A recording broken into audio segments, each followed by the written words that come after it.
Boa tarde. 22 bairros de Bauru, pelo menos, tiveram abastecimento de água prejudicado nesta quinta-feira. Rompimento de adutora nesta madrugada complicou a vida de moradores do centro e da Zona Sul. Bauru registra 2 furtos de veículos por dia. O perfil desse tipo de crime tem mudado. E veja também. Bauru ganha na justiça liminar para não assumir gastos com a iluminação pública.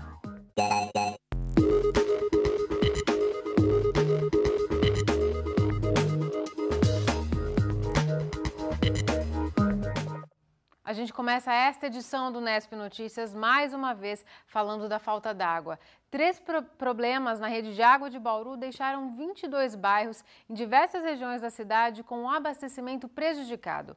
Um vazamento de 6 polegadas numa rede localizada no Parque Jaraguá afetou o fornecimento em 4 bairros. O DAI realizou serviços para reparar o problema durante o dia todo e o abastecimento deve ser normalizado somente à noite. Já a bomba do reservatório Zona Norte ficou desligada durante a tarde para a CPFL fazer a manutenção na rede elétrica. Com isso, outros 9 bairros só devem ter o fornecimento normalizado também pela noite. E no início desta manhã, a adutora na Avenida Comendador José da Silva Marta rompeu. Ela capta a água da estação de tratamento e leva até o reservatório da Praça Portugal. Com isso, 9 bairros das regiões Centro e Sul tiveram um abastecimento afetado. Estabelecimentos comerciais da região tiveram dificuldades para atender os clientes. Por volta das 10 da manhã, funcionários do DAI ainda trabalhavam no conserto da adutora, na Avenida Comendador José da Silva Marta, na Zona Sul. O problema foi detectado por volta das 5 horas da manhã. O encanamento de 14 polegadas é que leva a água da estação de tratamento para o centro de distribuição da Praça Portugal. O excesso de calor e a falta de chuvas já prejudicam o abastecimento em Bauru há algumas semanas. Com o rompimento da adutora, a situação ficou crítica. Durante toda a manhã, a água não chegou até este reservatório, que faz a distribuição para o centro e para a Zona Sul. Pelo menos 9 bairros foram atingidos.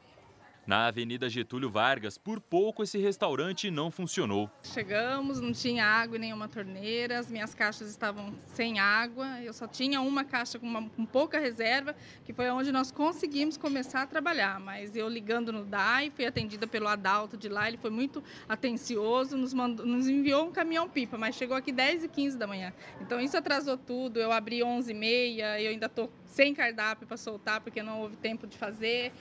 Foi um sufoco para atender os clientes. Sem água, as portas não teriam aberto. Se não tivesse vindo o caminhão-pipa? Aí eu teria que fechar e não teria condições de abrir, porque aí eu não ia ter água nos banheiros para os meus clientes usar, não ia ter para as minhas funcionárias lavar verdura, essas coisas, a manipulação de legumes, que sem água não tem como trabalhar. Já nesta lavanderia, no Jardim América, parte do serviço ficou prejudicada. Das 9 máquinas, 6 utilizam água diretamente da rua.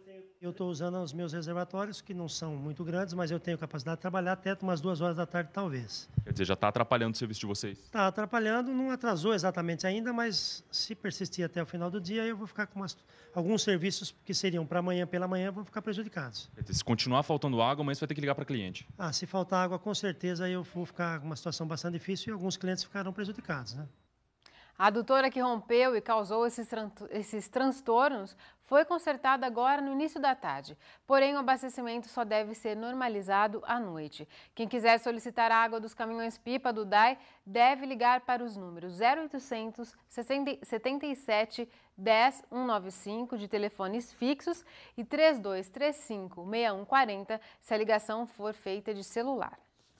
Ontem, em algumas regiões da cidade, passou um chuvisqueiro bem rápido. Foi o máximo que se pode esperar de água, pois a previsão não confirma as chuvas para Bauru. Os dados são do IPMET e do CPTEC. Chove em pontos isolados no oeste do estado de São Paulo na tarde de hoje. Para esta sexta, são esperadas pancadas de chuvas no nordeste do estado. Em Bauru, o tempo deve permanecer aberto hoje e amanhã. A umidade do ar segue baixa, agora está em 31%. Temos ventos de brisa a 7 km por hora. A máxima hoje ficou em 34 graus. É a mesma temperatura prevista para esta sexta-feira para Bauru, Piratininga e Agudos. Mesmo com a falta de chuva em Bauru, a Secretaria de Saúde confirmou hoje o primeiro caso de dengue neste ano. A vítima é uma mulher moradora do Jardim Europa no ano passado. No ano passado, Bauru registrou 7.442 ocorrências de dengue, com 2 mortes. Morreu hoje em Bauru o ex-presidente da Academia Bauruense de Letras, Munir Zalaf. Ele tinha 87 anos, estava internado há um mês por causa de uma pneumonia. Munir Zalaf comandou a Academia Bauruense de Letras por 10 anos, além de ter sido escritor e poeta com diversos títulos publicados. Ele esteve aqui no Nesp Notícias no ano passado, no dia 25 de julho, dia do escritor. Na ocasião, falou sobre o funcionamento da Academia de Letras e sobre a importância da literatura. O corpo de Munir Zalaf será enterrado hoje às 6 da tarde em Piratininga. Vamos para um rápido intervalo e na sequência a gente conversa com o delegado seccional de Bauru, Ricardo Martínez. Ele comenta os índices de criminalidade na cidade. Você vai ver que os furtos de veículos aumentaram cerca de 8% no último ano.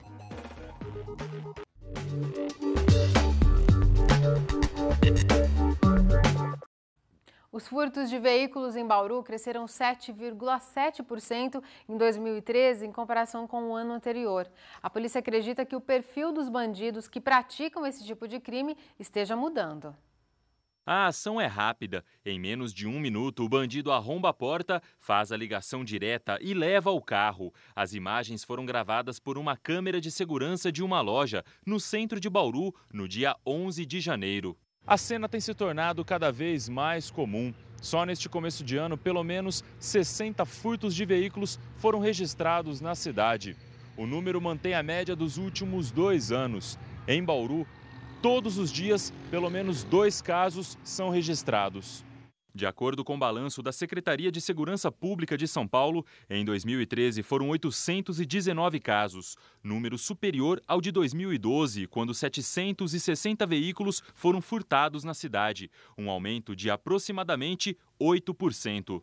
A Polícia Militar considera um número alto, mas ainda assim vê os resultados positivamente. A população de Bauru ela cresce exponencialmente, a frota de veículos também tem crescido, para isso que até a gente se compara sempre com outros lugares do estado de São Paulo, até de fora, para que a gente possa ter uma referência que seja inteligente, para a gente poder estar medindo o sucesso da segurança pública de Bauru.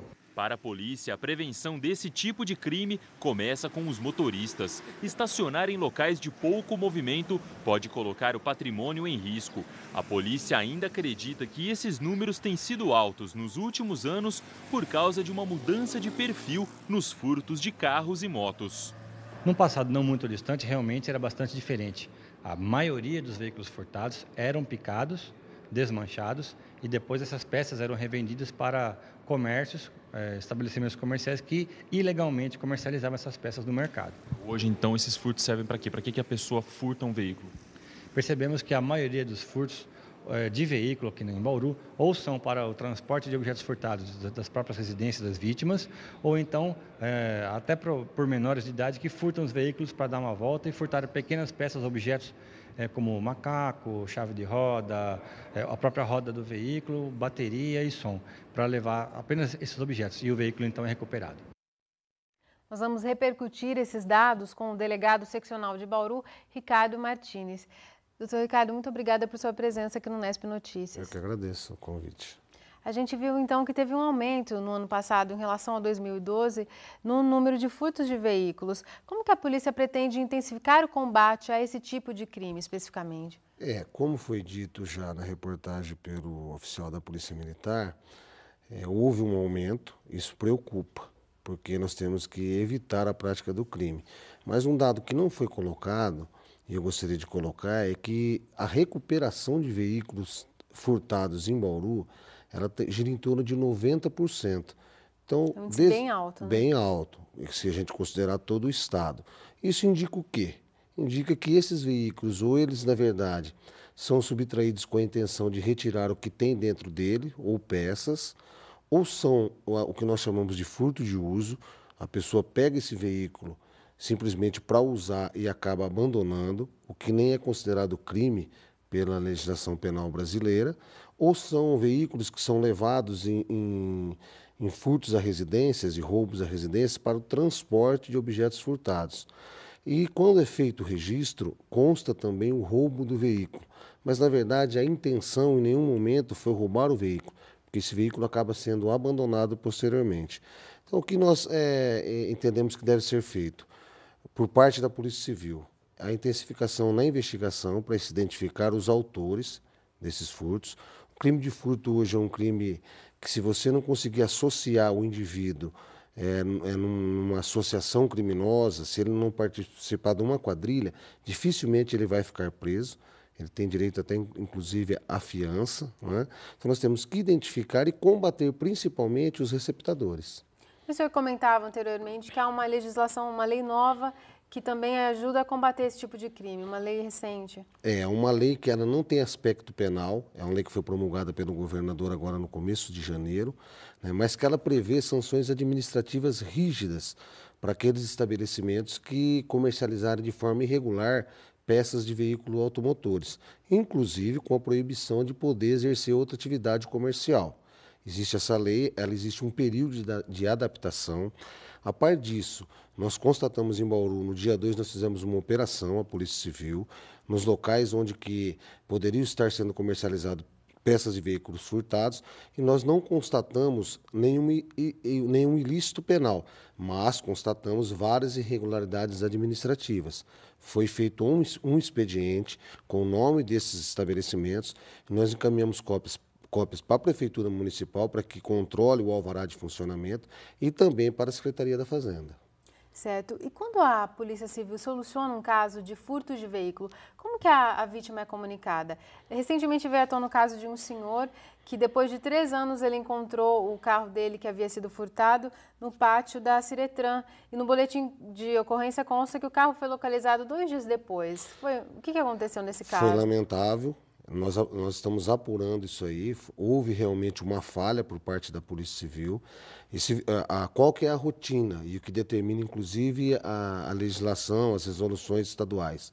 O veículo que é recuperado, a vítima tem que ser acionada num prazo de 24 horas, porque se assim não for, deve ser feito um outro boletim de ocorrência, onde a autoridade policial deve justificar o motivo que esse veículo não foi entregue em 24 horas. E esse outro boletim depende da vítima ou não? Não, tá. Tem que ser feito no momento da entrega, se essa entrega ultrapassar esse período. Qual que seria o procedimento correto? O veículo foi localizado, foi feito o boletim de ocorrência, como aconteceu no caso, a vítima deveria ser acionada, se ela não fosse encontrada, ela deveria ser procurada. Se passasse 24 horas, tinha que ser feito um BO, mas esse carro deveria ter sido entregue.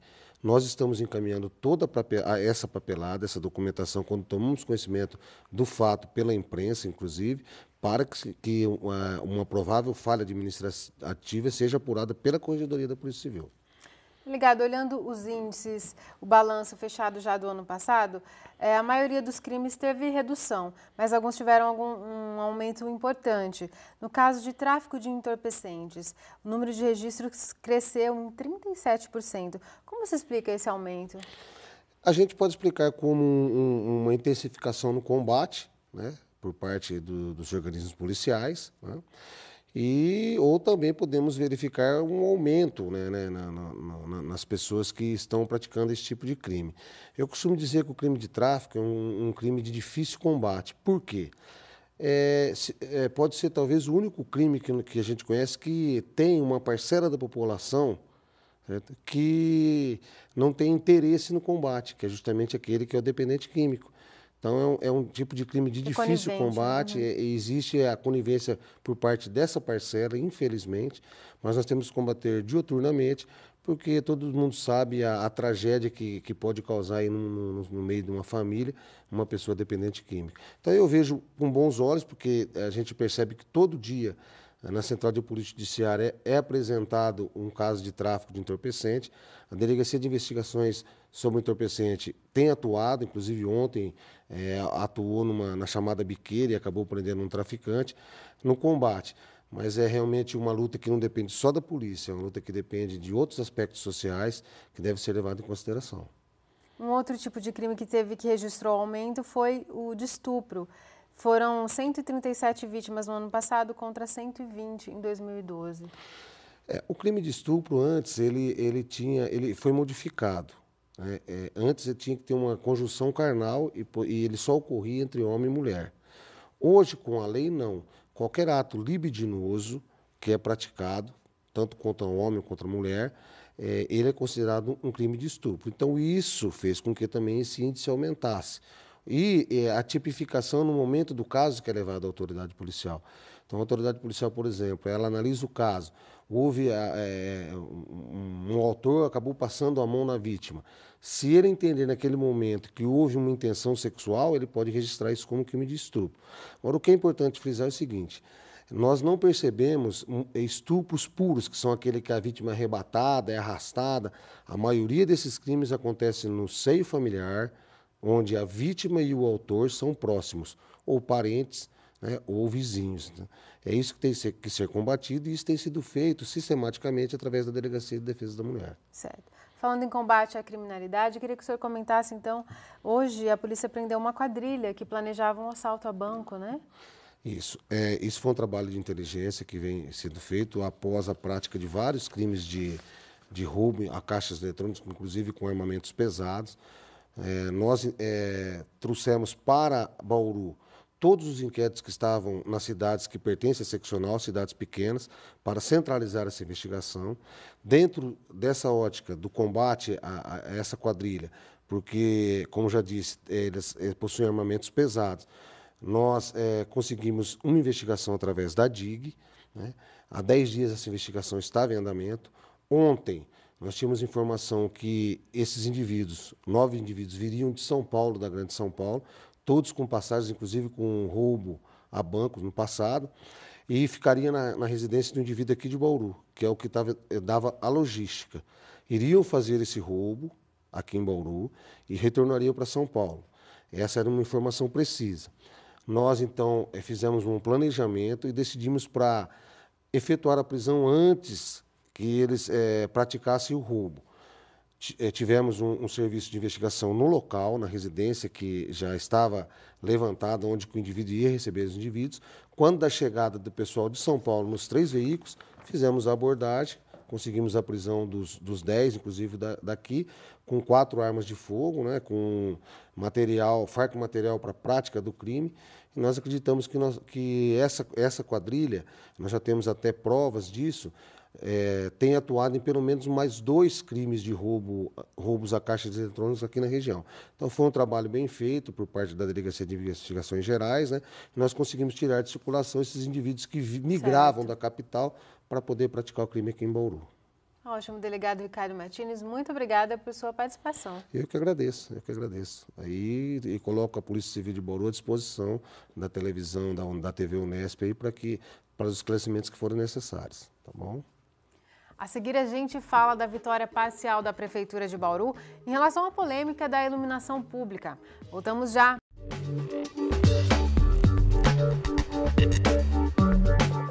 Taxistas da região de Bauru que precisam regularizar o taxímetro porque trocaram de carro por quebra ou reparo do aparelho podem fazer esse serviço na próxima segunda-feira. Nesta data, o Instituto de Pesos e Medidas realiza o primeiro dos 5 plantões anuais para validar o instrumento. O motorista deve agendar um horário pelo site do IPEM, imprimir a guia e pagar a taxa obrigatória. É bom ressaltar que esse serviço oferecido na próxima segunda não tem relação com o aumento das tarifas de táxi em Bauru, que ainda nem entrou em vigor. O ajuste dos taxímetros, de acordo com os novos valores da corrida, será realizado em data ainda a ser definida pela Prefeitura, em conjunto com o IPEM. Agora um recado para universitários que queiram trabalhar em escolas públicas. A Secretaria Estadual de Educação recebe inscrições de estudantes de ensino superior interessados em atuar como educadores do programa Escola da Família. São 636 vagas para a região de Bauru. O programa Escola da Família oferece atividades de saúde, esporte e cultura à comunidade escolar, sempre aos fins de semana. Os universitários que participam do programa recebem em troca uma bolsa para o curso superior. Os interessados podem fazer as inscrições no site do programa até o dia 14 de fevereiro. Leire Bevilacqua para Unesp Notícias. A Universidade Estadual Paulista recebeu o Prêmio Employers Award 2013, concedido pela Associação Internacional para o Intercâmbio de Estudantes de Áreas Técnicas. É uma organização global que promove estágios em mais de 80 países. Segundo representantes da instituição, a Unesp é atualmente a maior parceira da organização, pois oferece todos os anos 200 vagas de estágio remunerado para estudantes de diversos países. Estão abertas até o dia 27 as inscrições para a seleção de estagiários de nível superior nos Correios. Em Bauru, são 31 vagas para o curso de Administração de Empresas, 9 para Direito, 2 para Gestão de Tecnologia da Informação e 1 para Sistemas de Informação. A bolsa estágio é de R$ 496 mais benefícios. O edital completo está no site dos Correios. Guilherme Tavares para o Unesp Notícias. O Tribunal Regional Federal concedeu uma liminar à Prefeitura de Bauru, desobrigando o município de assumir os ativos da iluminação pública. Mas a ANEEL, a Agência Nacional de Energia Elétrica, ainda pode recorrer da decisão. De acordo com uma resolução de 2010 da ANEEL, todos os municípios deveriam assumir os ativos da iluminação pública. O prazo inicial era março deste ano, mas a própria agência já tinha adiado a transferência para o fim de dezembro. São chamados de ativos da iluminação pública equipamentos como braço, luminária, lâmpada, reator e relé.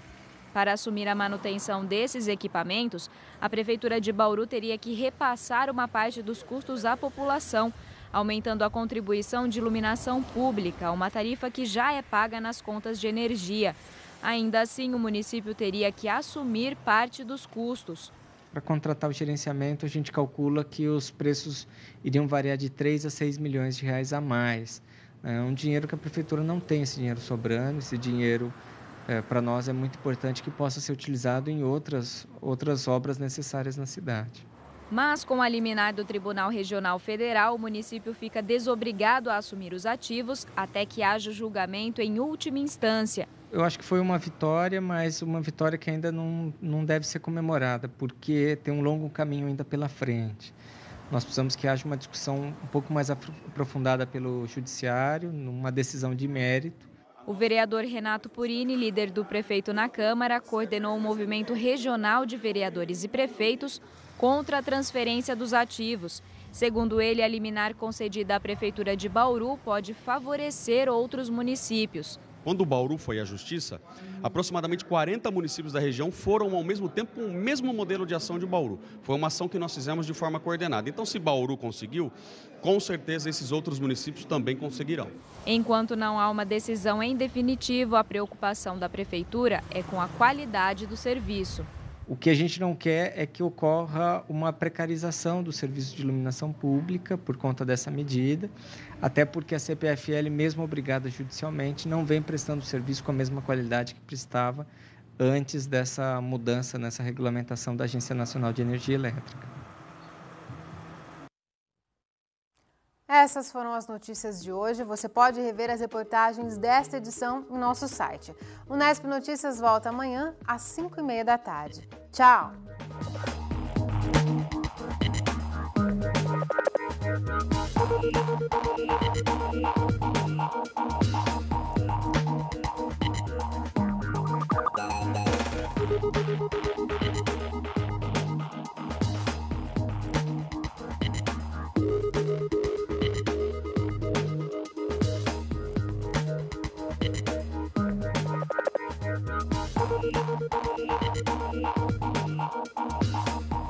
Thank you.